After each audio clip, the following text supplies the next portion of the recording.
Y el acceso a nuevas tecnologías ha generado en algunas personas una relación ahí de dependencia con las redes sociales e incluso cambió algunos, por ejemplo, de nuestros hábitos. Pero ¿sabemos, por ejemplo, cuál es el impacto de este fenómeno y de qué forma influye en los niños, por ejemplo? En fin, hay varias cosas que conversar y se lo vamos a preguntar también a la antropóloga y académica de estudios culturales y medios en la Universidad Federal Fluminense de Brasil, Paula Sibilia, a quien le damos la bienvenida. ¿Cómo está?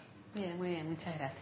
Bien, a ver, muchos han hablado durante este último tiempo que las redes sociales generan una especie de perfil con el cual tenemos que mostrarnos. Y usted señaló en un minuto que todas estas herramientas ayudan un poco a construir modos de ser visibles y conectados. Es uno de los conceptos que usted ha manejado. A ver, en ese sentido entonces, ¿cómo afecta a la sociedad el uso de redes sociales?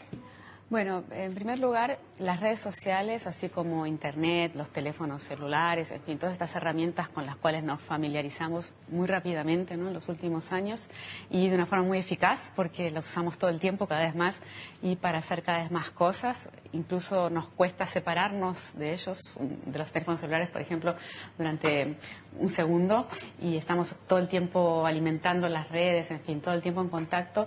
Estos aparatos nosotros los inventamos, ¿no? No es que ellos cayeron del cielo, ¿no?, o vinieron de otro planeta. Entonces los inventamos porque teníamos una necesidad de comunicarnos de esa forma, ¿no? Y esto me parece importante destacarlo porque suele pensarse que Internet nos cambió, ¿no?, o que los celulares nos cambiaron la vida.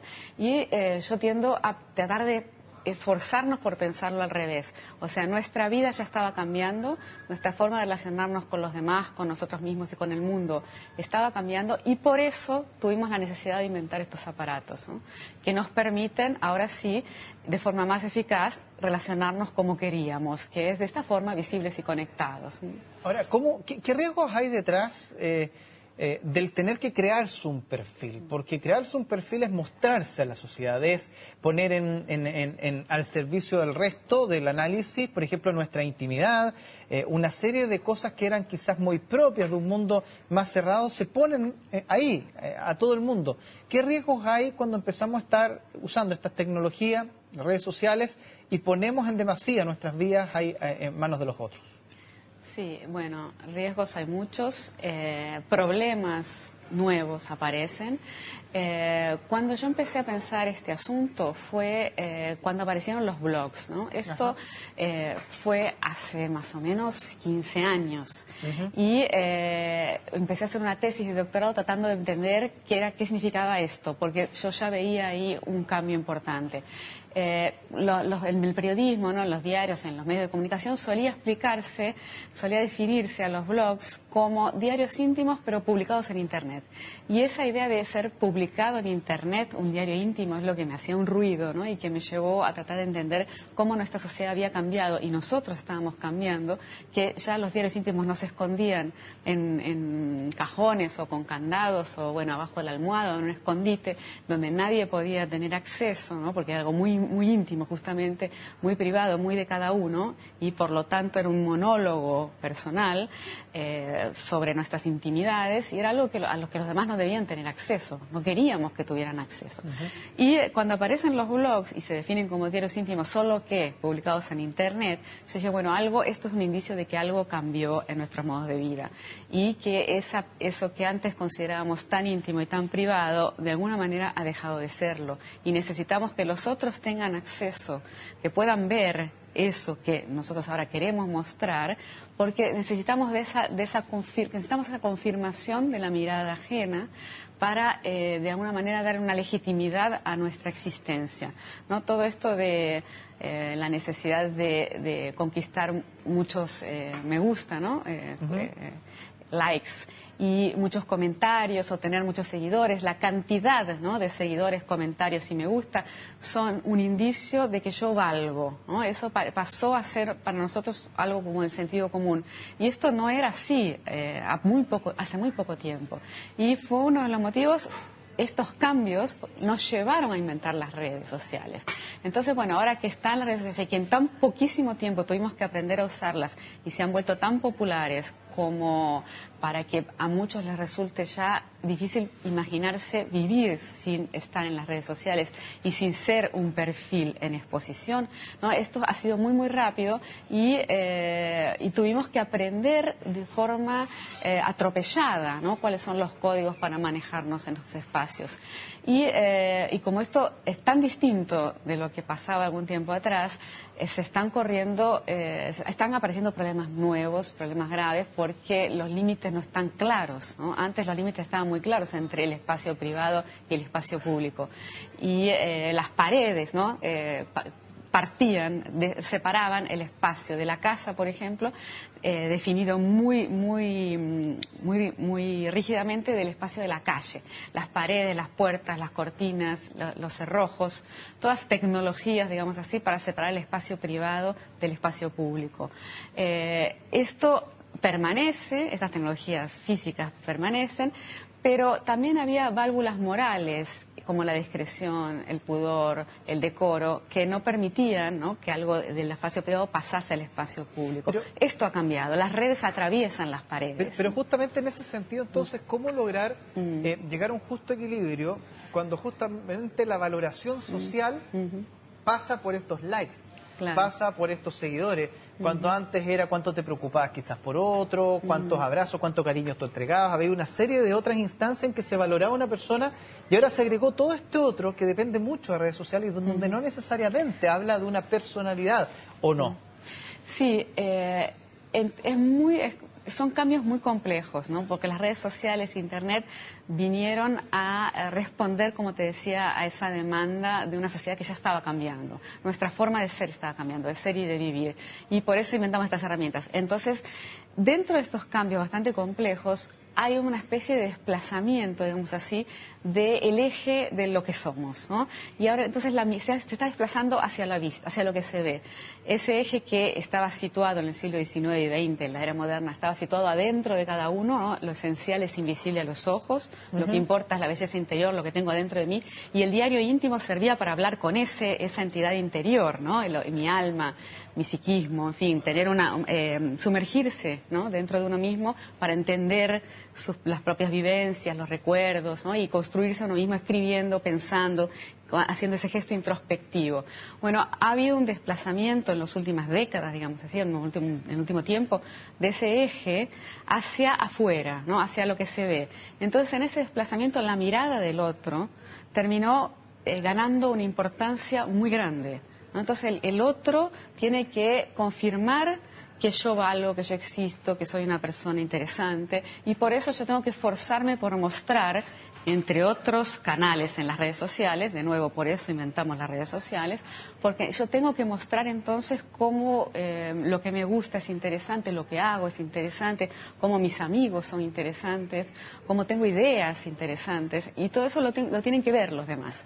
Esta necesidad no era tan presente algún tiempo atrás, ¿no? Se hizo cada vez más fuerte, y entonces por eso inventamos estos dispositivos de los cuales ahora prácticamente dependemos, ¿no?, y no podemos imaginarnos sin ellas. Entonces, es todo esto porque la mirada del otro se transformó en una especie de fuente de verdad, ¿no? La verdad está en la mirada del otro. La verdad sobre quién soy yo y cuánto valgo pasó a emanar de la mirada del otro y cada vez emana menos de adentro de uno mismo, ¿no? Esa verdad que estaba allá adentro, que era invisible a los ojos, pero que era esencial, cada vez creemos menos en eso. Y cada vez más apostamos a esa relación con los otros y que nos juzgan por lo que ven. Y eso tiene sus ventajas, ¿no?, en algún sentido, porque esa interioridad era problemática, también por otros motivos, pero lo que más vemos ahora son los problemas, ¿no?, que nos hemos vuelto muy vulnerables a la mirada del otro. Y Paula, y en ese sentido, por ejemplo, hay algunos o ciertos sectores que a lo mejor sienten o tienen una mirada más catastrofista de este cambio tecnológico, considerando que quizás hay dos tipos de códigos de ver la vida, los más chiquititos o jóvenes que se han acostumbrado y que han vivido en torno a las tecnologías, y los de generaciones anteriores que manejan códigos de convivencia diaria completamente distintas. Y ahí se genera un quiebre, al parecer, que es complejo y que hay algunos que han dicho que es bastante catastrófico lo que estaría sucediendo. ¿Es tan así? ¿Cómo se dice enfrentar este cambio tecnológico, por ejemplo, para las familias que tienen a sus hijos que hoy día están jugando Pokémon GO, que están con las redes sociales y que, en fin, no logran conectar de repente con esa sintonía? Sí, que hoy es Pokémon GO, hace 2 semanas era Instagram o Snapchat y dentro de 2 semanas va a ser otro. Hay un recambio y una velocidad que nadie puede acompañar. Y claro, los más chiquitos, los más jóvenes están mucho más sintonizados con eso porque es su medio ambiente natural, digamos así. Pero yo no haría tanta diferencia, a pesar del desconcierto y toda la perplejidad que esto supone, porque hay problemas cotidianos que antes no teníamos y que hay mucha demanda por, bueno, ¿qué hago con esto? ¿Cómo se resuelve? En las familias, en las escuelas, en general, ¿no? En todos los ambientes.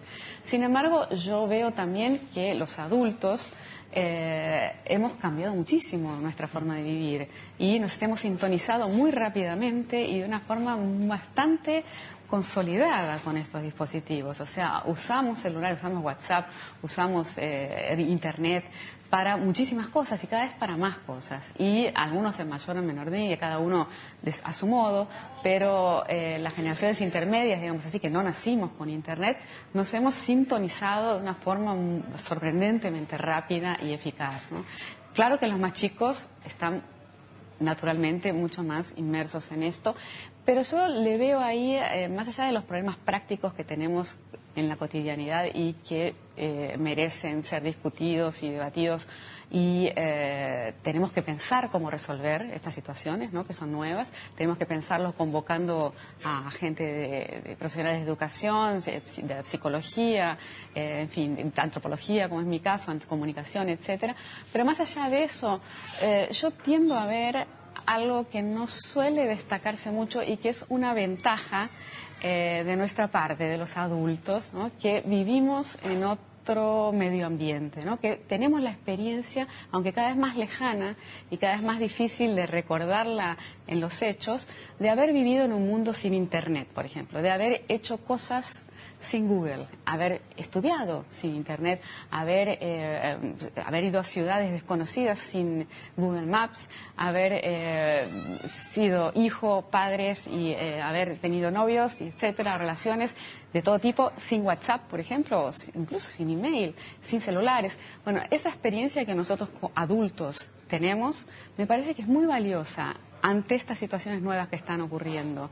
Porque más allá de todas las ventajas que tienen los chicos y que eso está siempre enaltecido en el sentido de que ellos saben cómo se manejan los aparatos, cuando nosotros no sabemos, le pedimos a un chico chiquito y sabe enseguida cómo se hace, ¿no? Incluso bebés saben usar los tablets, esa fascinación que nos provoca, ¿no? Que los chicos nazcan sabiendo, ¿no?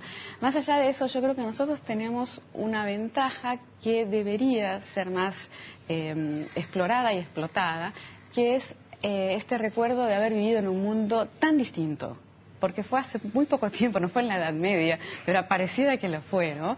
Era un mundo en el cual la gente se relacionaba de otra forma, ¿no? Y que vivíamos de otra forma. Casi todas las tareas se hacían de formas muy distintas y sin embargo lo hacíamos, ¿no? No era imposible.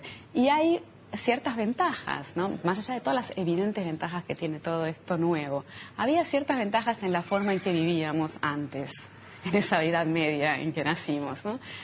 Un uso del tiempo y del espacio menos ansioso, ¿no? O con más posibilidades de delimitar y de protegerse, incluso, ¿no? Como decías recién, el riesgo que se corre, o la ansiedad, ¿no? En la cual vivimos ahora, no tenemos tiempo para nada y que no sabemos por qué no tenemos tiempo para nada, porque es porque jugamos Pokémon o porque estamos conectados con muchísima gente todo el tiempo, porque no hay límites entre espacio público y privado, tiempo de trabajo, tiempo de ocio, y hay tantas cosas que parece que estamos perdiéndonos si no estamos conectados.